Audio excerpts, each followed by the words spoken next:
Good morning, students. Today we are going to start a new topic, new chapter, that is algebraic expression. In previous we have finished our construction or practical geometry.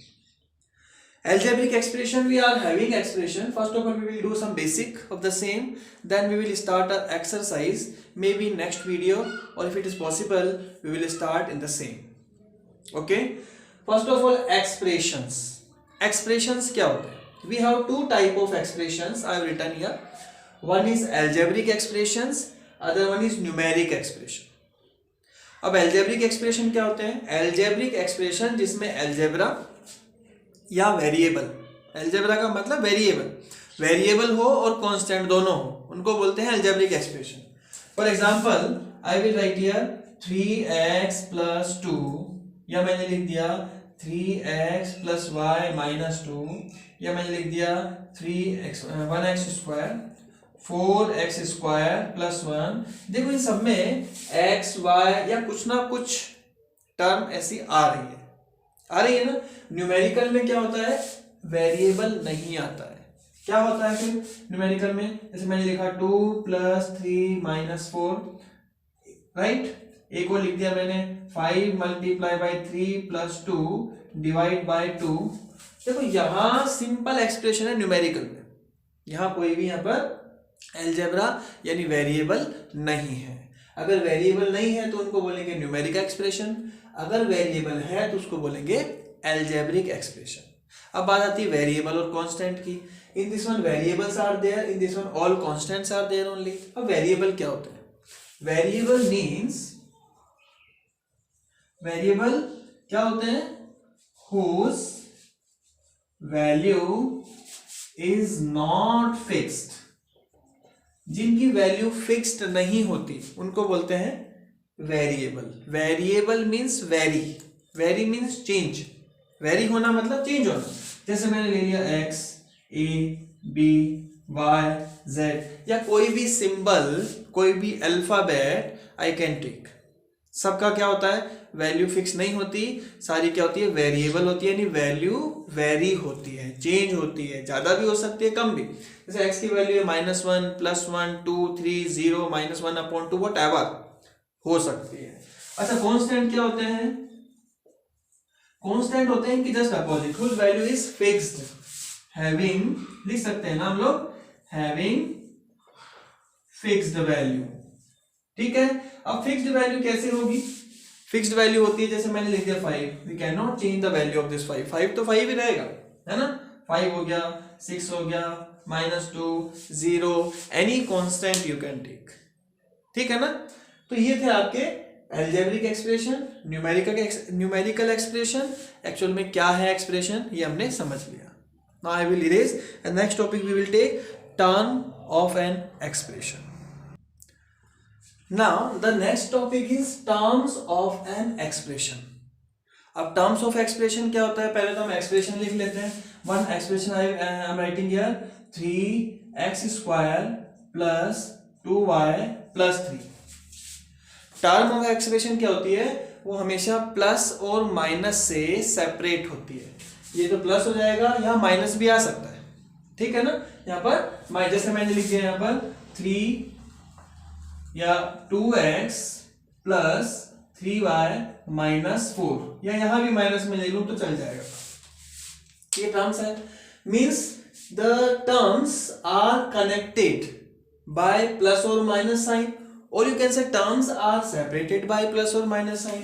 तो ये हमारी क्या होगी? पूरी term. एक term में variable और constant दोनों हो सकते हैं और अकेला कांस्टेंट भी हो सकता है.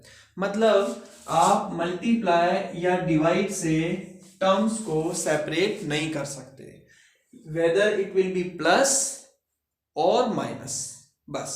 इसके अलावा कुछ और नहीं होगा. ये तो हो गया आपकी टर्म्स. ये first term, second term, third term, first term, second term, third term. ये कितनी भी टर्म हो सकती है, 1 2 3 4 5 6 7, जितनी भी पॉसिबल है.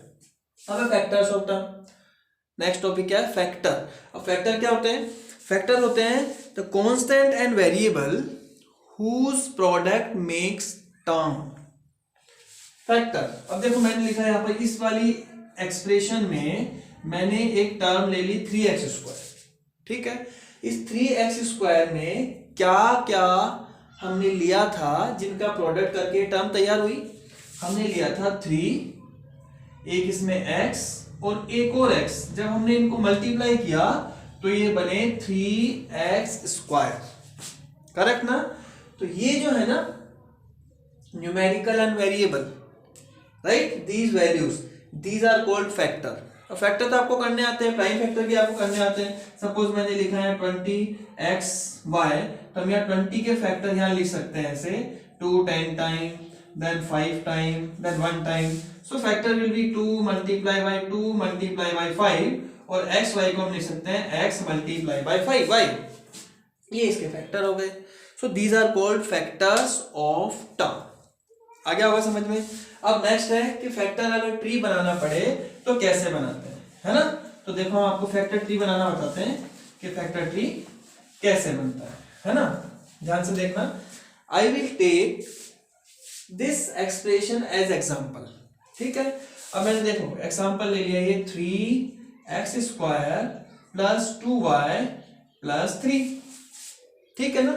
इस पूरे एक्सप्रेशन को मैं कितने पार्ट्स में डिवाइड करना पड़ेगा मुझे। How many terms are there, 1 2 3। तो 3 टर्म में मैं डिवाइड करूंगा।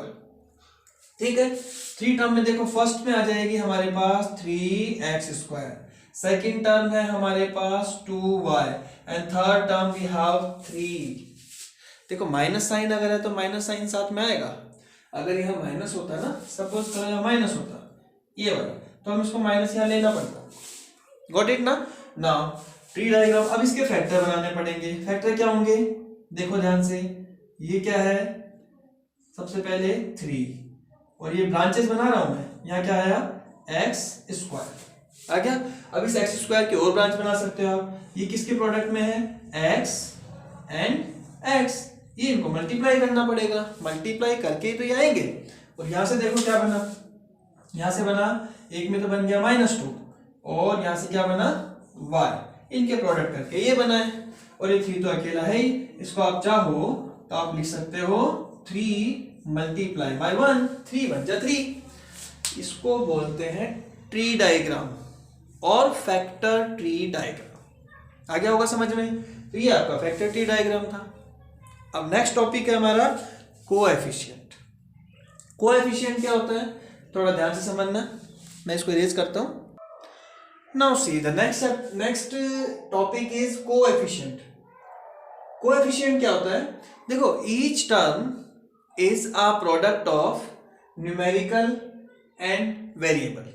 एक न्यूमेरिकल होगा, न्यूमेरिक होगा, वेरिएबल्स भी होंगे, उनके प्रोडक्ट को ही हम क्या बोल देते हैं, टर्म्स बोल देते हैं। ठीक है, अब टर्म के बाद हम बात करते हैं कोएफिशिएंट की। अब कोएफिशिएंट में भी एक तो कोएफिशिएंट हो गया, एक दूसरा होता है न्यूमेरिकल कोएफिशिएंट। अगर आप न्यूमेरिकल कोएफिशिएंट की बात करेंगे तो यहाँ न्यूमेरिकल कोएफिशिएंट जो न्यूमेरिक टर्म है ना, सॉरी टर्म है ना, उसका न्यूमेरिक जो पार्ट है that is the numerical coefficient. Like in 7x², right. Coefficient of term 7x² is क्या हो जाएगा, इसका 7 हो जाएगा।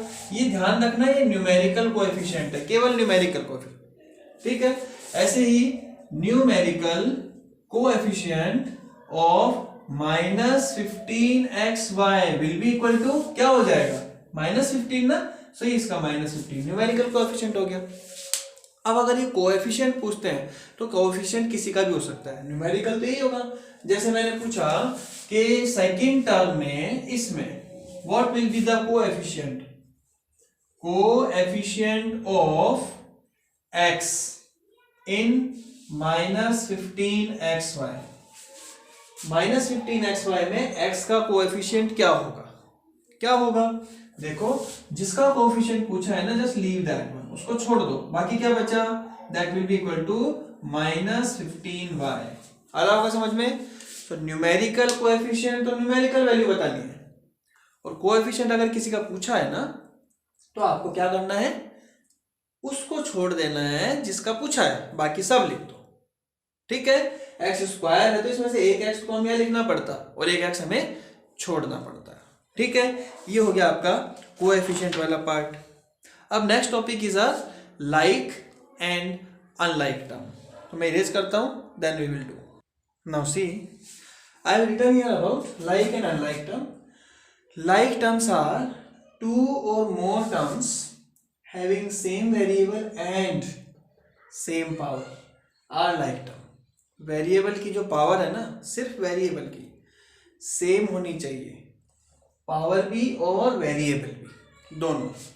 इसमें है टू, ये अनलाइक लिख देते हैं इसको, है ना, गलती हो गई इसमें. अनलाइक टर्म में क्या होगा, टू और मोर टर्म्स हैविंग डिफरेंट वेरिएबल, और यहाँ और आएगा, ठीक है, और लिख देता हूं मैं. यहाँ देखो एंड है, यहाँ है और. या तो उनका वेरिएबल डिफरेंट हो जाए, अगर वेरिएबल सेम है तो उनकी पावर डिफरेंट हो जाए, कोई भी एक काम हो सकता है. और अनलाइक टर्म, वो अनलाइक टर्म हो जाएगी. अब एग्जांपल ले लेते हैं हम लोग. जैसे मैंने लिखा है यहाँ पर 2a²b और -4ba² और a² multiply by 2 multiply by b. देखो यहाँ देखो, इन दिस वन वेरिएबल a है और b है, इसमें भी a है और b है. In third one also a and b both are there. Okay, don't look at coefficient. Coefficient जो भी है छोड़ दो, हमको सिर्फ वेरिएबल से मतलब है. Having same variable and same power. अच्छा, पावर देखते हैं. दिस इज a², a की power 2 and b1, a power 2 and b1, a power 2 and b1. Yes, all are same, having same variable and same power, so these all are called like term. क्या बोलेंगे इनको, like terms. Okay, second देख लेते हैं. जैसे मैंने लिख दिया यहाँ पर 2a²b, या मैंने लिख दिया -3a²b². One more I can write here -4ab². ठीक है, देखो ए तीनों में है, बी तीनों में है, हैविंग सेम. लेकिन डिफरेंस क्या है, यहाँ ए की पावर 2 है, यहाँ ए की पावर 2 है, लेकिन बी की पावर 2 नहीं है. दोनों में, इसमें 1 है, इसमें 1 है. अच्छा, इन दोनों कंपेयर करेंगे तो इसमें ए की पावर 1 है, इन दोनों कंपेयर करेंगे तो भी नहीं. इसमें ए 2 है और इसमें बी 2 है, ए 1 है उसमें, तो डिफरेंस है ना. These are called unlike.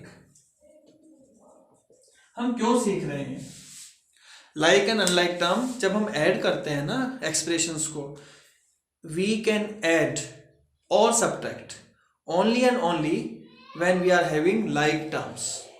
Like term है तो ऐड हो जाएगी, वरना नहीं होगी. जैसे मैंने इनको ऐड कर सकता हूं, इनको ऐड कैसे करेंगे, देखो मैंने लिखा यहाँ 2a²b और इसमें ऐड करूंगा मैं -4a² या ba². बात तो एक ही है, ये लाइक टर्म है ना, तो देखो टर्म इनके जो वेरिएबल है वो तो सेम है. अब कांस्टेंट को देख लो, आप कांस्टेंट को सॉल्व कर लो. 2 -4, माइनस का साइन लग रहा है तो करना पड़ेगा. 2 - 4 इज इक्वल टू क्या होता है, -2. तो final solution will come -2a²b. ऐसे आप ऐड कर सकते हो, ऐसे आप सब्ट्रैक्ट भी कर सकते हो. ये थी लाइक और unlike term. Now the last basic and small topic is left, that is type of expression on the basis of terms. Okay, so let us see. First let me erase, then we will see. Now the next is types of expressions on the basis of terms. number of terms के basis पे हम उसका type find करेंगे, type पता करते हैं. देखो जैसे मैंने एक एक्सप्रेशन लिखा, मैंने लिख दिया 2x. वन टर्म है, सिंगल टर्म है. जब टर्म 1 हो तो हम उसको कॉल करेंगे मोनोमियल. क्या बोलेंगे, मोनो. Mono means 1. मोनो का मीन जो होता है, मीनिंग होता है, वो क्या होता है, 1. Okay, if two terms are there, suppose मैं लिख रहा हूं 2x + 4, 1 and 2. I told you terms are separated by plus और माइनस साइन. बीच में प्लस है तो एक टर्म है. एक बात और बता देता हूं मैंने लिखा 2 multiply by x plus 3 multiplied by y. How many terms are there in this one? 1 2 3 4. No, this is one term, this is second term. तो ध्यान रखना है आपको कि टर्म्स को कैसे देखते हैं. ओनली प्लस माइनस साइन देखना और कुछ नहीं देखना, डिवाइड मल्टीप्लाई को नहीं देखना. देखो 1 and 2 terms are there, we will call it binomial. क्या बोलेंगे? बाइनोमियल। बाइनोमियल का मतलब बाय मीन्स टू, ठीक है, bi means two, mono means one, bi means two, two terms binomial. अच्छा 3 टर्म्स हो तो जैसे मैंने लिख दिया यहाँ पर 3x² प्लस 2x माइनस 4, ये लिख दिया। 1 2 3 terms are there, that is called trinomial, है ना, इसको बोलते हैं ट्राइनोमियल। अगर और ज्यादा होगी तो हम उनको क्या बोलेंगे? 3 से ज्यादा जितनी भी होगी ना उनको बोलेंगे पॉलिनोमियल, ठीक है। 1 term monomial, 2 term binomial, 3 term trinomial and more than 3 terms, you can write here, that is called polynomial. More than 3 terms, that is called polynomial. Okay, ये थे हमारे बेसिक्स। नाउ 13.1 हम स्टार्ट कर सकते हैं। चाहो तो आप एक एक क्वेश्चन में इसमें कर सकता हूँ, आपको बता सकता हूँ, ठीक है। 13.1 में देखो फर्स्ट क्वेश्चन देखते हैं। Form the algebraic expression in the following cases using variable, constant and arithmetic operation. हमको क्या बनाना है इसमें? एल्जेब्रिक एक्सप्रेशंस बनाने हैं, ठीक है। मैं एक बना के बताता हूँ, फिर नेक्स्ट वीडियो में हम इसका पूरा करेंगे, ठीक है। इस वीडियो में इतना ही करेंगे और नेक्स्ट वीडियो में हम इसको पूरा करने की कोशिश करेंगे। नेक्स्ट वीडियो में आपको कंप्लीट मिलेगा। तो एक क्वेश्चन कर लेता हूँ। It is given 1/3 the product of number x and y। A 1/3 the product of number, the product of number x and y, है ना, added to 3, क्या लिखा है इसमें? added to 3, 1/3 of the product, product of number x and y, product कैसे करते हैं? x multiply by y, इसका 1/3, इसका 1/3 ऐसे ही करेंगे ना, 1/3, सही है ना। इसका पूरे का हमने क्या कर दिया? 1/3 एडेड टू 3, इसमें 3 को ऐड कर दिया, ये आपका बन गया एक्सप्रेशन। समझ में आ गया? तो इस तरह से एक्सप्रेशन फॉर्म करते हैं। ये वीडियो लेंथी ना हो इसलिए इतना काफ़ी है। नेक्स्ट वीडियो में आपको 13.1 करवाएंगे, उसके बाद 13.2 के लिए और 3 के लिए सेपरेट वीडियो बना के हम काम करेंगे ना। This much is enough today, so wait for second one. Thank you, have a nice day.